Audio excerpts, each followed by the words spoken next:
Welcome to Weir Reading Virtual Storytime for March 31st, 2025, Part 2. Today's theme is Crayons. Harold and the Purple Crayon by Crockett Johnson. One evening, after thinking it over for some time, Harold decided to go for a walk in the moonlight. There wasn't any moon, and Harold needed a moon for a walk in the moonlight, and he needed something to walk on. He made a long straight path so he wouldn't get lost, and he set off on his walk, taking his big purple crayon with him. But he didn't seem to be getting anywhere on the long straight path, so he left the path for a short cut across the field, and the moon went with him. The shortcut led right to where Harold thought a forest ought to be. He didn't want to get lost in the woods, so he made a very small forest with just one tree in it. It turned out to be an apple tree. The apples would be very tasty, Harold thought, when they got red. So he put a frightening dragon under the tree to guard the apples. It was a terribly frightening dragon. It even frightened Harold. He backed away. His hand holding the purple crayon shook. Suddenly he realized what was happening, but by then Harold was over his head in the ocean. He came up thinking fast, and in no time he was climbing aboard a trim little boat. He quickly set sail, and the moon sailed along with him. After he had sailed long enough, Harold made land without much trouble. He stepped ashore on the beach, wondering where he was. The sandy beach reminded Harold of picnics, and the thought of picnics made him hungry. So he laid out a nice, simple picnic lunch. There was nothing but pie, but there were all 9 kinds of pie that Harold liked best. When Harold finished his picnic, there was quite a lot left. He hated to see so much delicious pie go to waste. So Harold left a very hungry moose and a deserving porcupine to finish it up, and off he went, looking for a hill to climb, to see where he was. Harold knew that the higher up he went, the further he could see, so he decided to make the hill into a mountain. If he went high enough, he thought, he could see the window of his bedroom.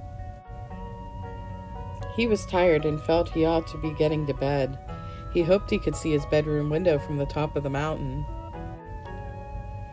But as he looked down over the other side, he slipped, and there wasn't any other side of the mountain.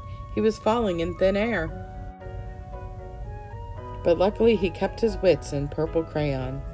He made a balloon and he grabbed onto it. And he made a basket under the balloon big enough to stand in. He had a fine view from the balloon, but he couldn't see his window. He couldn't even see a house. So he made a house with windows, and he landed the balloon in the grass in the front yard. None of the windows was his window. He tried to think where his window ought to be.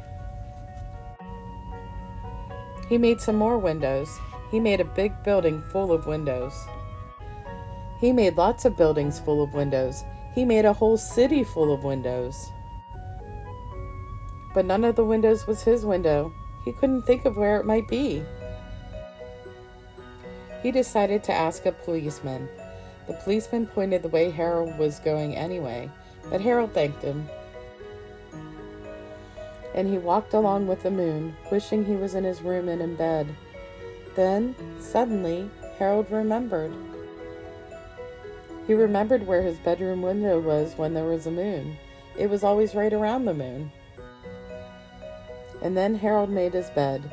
He got in it and drew up the covers. The purple crayon dropped to the floor, and Harold dropped off to sleep. The end. We're going to make a crayon sun catcher, and all you need is your craft kit and possibly some scissors. I'm going to pull my scissors out just in case. But your craft kit includes all these little purple tissue papers and a contact paper crayon. See, it says my crayon on it. And we're going to make our own purple crayon. So I'm going to try to dump these out. They get staticky and stuck in there.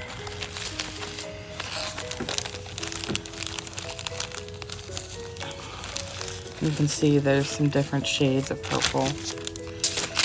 And all we're going to do is we're going to pull off the contact paper backing. And then we're going to stick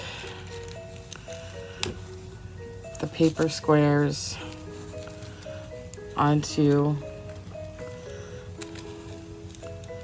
the sticky part. And they're going to overlap. The overlapping will make it shaded darker.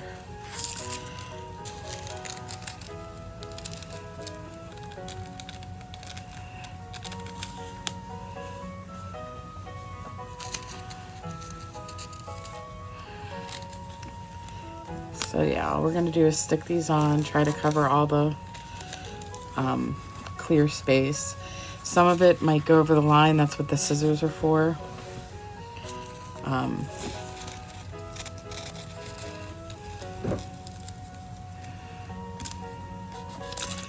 And if you want to, you can cut them beforehand so that they fit better, or you can tear them. I'm just going to stick up mine on, and then I'm going to trim them.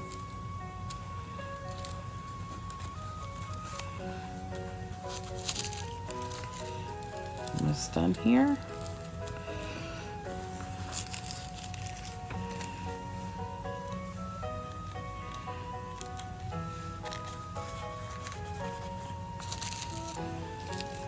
And you can see I have extra tissue left over that I can save for another project. You see how you can see through it. Now the only thing is you want to get rid of these parts that are hanging over. So I'm just going to trim those off very carefully because we don't want to cut too much of the crayon off. There's some down here.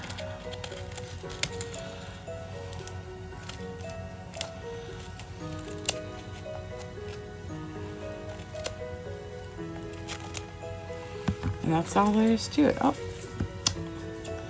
silly. There's another piece. I have a little open spot here. I'm going to put this trimmed edge on it. And that's all there is to it. I'm going to go hang it up in the light, and I'll take a picture of it so you can see what it looks like shining in the light.